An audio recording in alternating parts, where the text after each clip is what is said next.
About a month ago, I was unlucky enough to be captured by an unfathomable cosmic horror, which I then had to converse with in order to secure my own freedom. This situation would have been enough to drive the average vanilla muggle human insane within seconds. I, on the other hand, was fortunate enough to survive with most of my faculties intact. How did I manage such a feat? Well, I simply informed it about the 2025 plague experience, and upon hearing that, it promptly wrote itself out of existence, which came as a bit of a shock to me because I was severely underplaying it. Plague's historically been a pretty demanding killer to say the very least. It isn't new information to say that Plague is basically working with ice soup for most of the round. Vile only sees consistent use at the very start of a round, and maybe at the very end if she's been particularly good. Corrupt, on the other hand, is a scarce resource that can be unceremoniously deleted by the survivors in a variety of different ways. And if that happens, well, you might not ever get it back. Adding insult to injury, Plague also comes with a bunch of severe weaknesses that make playing her kind of excruciating at the worst of times. While all of this can be classified as a cruel and unusual punishment, it's just something you have to endure for the ability to snowball in the way only Plague can. So, what's the problem? Well, everything I've just described is what Plague can do when her purges work correctly, which is something that hasn't happened consistently in just over 3 years. Did you know that Vile is supposed to fully infect people with just 3/4 charge? I know! It can be kinda hard to tell when 9 out of 10 projectiles are completely invalidated by the server. Invalidations have gotten so bad nowadays that survivors can tank several full charges of Vile and not even break 70. The worst part about it? You wouldn't even realize this is happening unless you knew how to confirm infection progress. Confirming how much infection a survivor took is an essential skill for Plague. Not only does it reveal exactly how painful of an invalidation you just got hit by, but it can also reveal how close someone is to being fully infected. You see, you get 2 infection blood points for each confirmed hit. So, to find how much progress someone took, you take this number and divide it by 2. That's how many projectiles actually registered. Now all you gotta do is compare how much you hit to the 38 needed to fully infect, while also accommodating for the progress a survivor accumulates while trying to get away from you. While this is as equally cool as it is convoluted, knowing how to do this makes the following common scenario infinitely more annoying. Ace here makes a major mistake and vaults into me. Since I am a highly intelligent and charismatic Plague main, I know that securing a full infection off this mistake means Ace will lose a health state but not be able to escape Shack. Now, unfortunately, this game plan didn't translate exactly to the chimpanzee on the keyboard, who then proceeded to panic spray Ace. As you might expect, this resulted in 3 separate invalidations, but I'm then able to quickly regain composure, which is very fortunate because Ace proceeds to give me the perfect layup.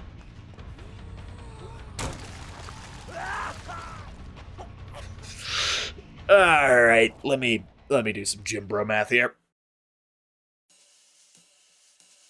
Ace here not only tanks 3 initial hits from a spray, but almost half a second of a direct stream. Since Plague fires about 33 projectiles a second, that means about 14 projectiles got invalidated here. Now, in an alternate timeline where Plague worked, Ace would have taken about 80% infection progress for this mistake. Ironically, this would have been exactly what I wanted, but suffering builds character, I guess. In case you're curious as to just how exactly things have gotten this bad, let me give you a bit of a lore recap. A few years ago, the Purge's ability to travel through and hit multiple survivors with this same projectile was disabled due to a bug. This bug was the first of many. Since Purge Piercing allowed an invalidated projectile multiple chances to revalidate as it traveled through a survivor's hitbox, its removal resulted in the sudden spike of invalidated purges, a trend that has only gotten worse as the years have passed. Now, what's been making them exceptionally worse now is, well, we don't know that yet, but I assure you, I've tasked the brightest and highly dignified Plague astrophysicists to get to the bottom of this as soon as possible. In the meantime, though, let's talk about Corrupt. You'd think that the ability that deals damage with only one projectile wouldn't have to worry about invalidations, and gamers, Dude, I'm sorry, it's just worse. The reason Invalidations hit Plague so hard is due to the fact that it can be a major time loss on a killer that is particularly time sensitive. Like I mentioned earlier, Plague really doesn't have anything to help her get efficient downs outside of Corrupt. That means any chase she takes, regardless of the flavor of purge she has, is a pretty big commitment. Especially when you remember that since survivors can't heal, that means pretty much every second Plague spends existing can be neatly converted to 4 seconds of gen time. So you can imagine it be kinda twisted and fucked up if Plague spends about 30 seconds trying to secure a hit with her power, just for a survivor to tank the hit by doing literally nothing. What effect does this have on a Plague? Well, besides the obvious psychological one. To put it simply, Plague gave up 90 seconds of cumulative gen time and a further 30 seconds of Corrupt for absolutely nothing. What makes this even worse is that this invalidation basically extended the loop, meaning Plague has to spend even more time trying to secure another hit, which also has the potential of invalidating like the previous one. If you think I'm blowing this out the water a little, then just take a peek at this little clip.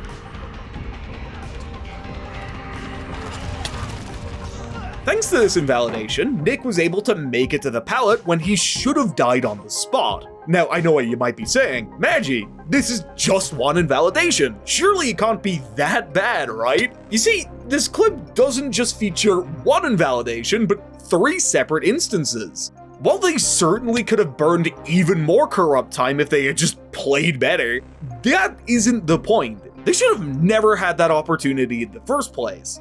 There are countless actually psychotic situations Plague can find herself in thanks to invalidations alone. If you're an expert in linguistics, you might have picked up on the fact that it doesn't stop there. In fact, how deranged of an experience you'll get is entirely dependent on the amount of ritualistic blood sacrifices you've completed in the past few days. In other words, it's completely arbitrary. One game, you'll be dealing with a bug that behavior swears they fixed over a year ago, and in another, you'll be dealing with the most egregious invisible walls to ever make it into a video game. Now, in case you thought that wasn't bad enough, Behavior decided to add insult to a murder charge recently with the current pallet density update. Thanks to this, Plague now has to chew through 25 strong pallets on every single map. This effectively means Plague cannot do anything for the entire round until she grabs Corrupt. It's only then you might be able to do something, but let's get real. There's no way in hell you're able to chew through enough pallets to pop Corrupt safely with just mind games. There's genuinely so many pallets now that a survivor can easily get to the next pallet no matter how badly they've been mind gamed. So, you might be wondering, what's the point in playing Plague right now when all aspects of the game are heavily stacked against her?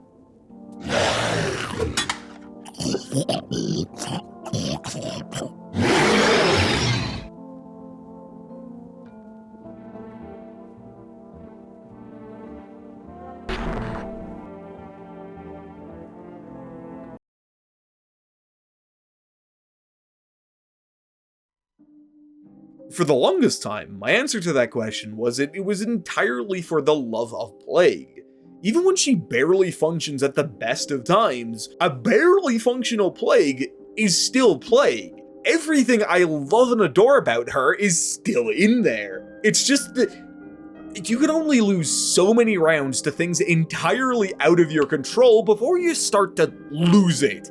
That isn't even considering that the survivor meta is horrifically stacked against her at the moment, or whatever atrocity behavior is coming up with next. As of now, this is my third video on Plague's issues, and a majority of them are still in the game. In fact, the few beneficial bugs she did get were patched literally frame perfect after I covered them. Yeah, the cooldown bug should have gotten removed, I don't argue with that, but it does kinda sting a little that cool stuff like item crits get deleted immediately, especially when said patch unintentionally buffs Shack. You know, the structure that's only piece of looping advice is, if you see someone even consider going there, leave. What also gets at me is that these constant stream of issues actually affects my content creation process. I mean, obviously, right? I'm the Plague guy after all, but to clarify, there's a lot of videos I would love to make and was in the process of making. It's just that I never stopped looking for ways to help people play Plague on a semi-functional level again. The prevailing sentiment around her for the past few years is that she's become frustrating as hell to play. A lot of you guys have come to me and said that you've dropped her because of it. That actually depresses me, dog. Not just because there's so much cool things Plagues can do, but because I know what you're saying is true. You want to hear something funny? I've discovered 4 separate techniques that significantly improved her gameplay experience. Why didn't I cover them? Well, I tried. Every time I was midway through scripting a video on them, behavior would patch something completely unrelated to Plague and the method would stop working. It's kind of insane to me that my favorite character of all time is being power crept by functional design. I feel like I'm losing my mind. I just don't get how everything about her is the way it is. It's just so nonsensical. I think it all makes sense to me now.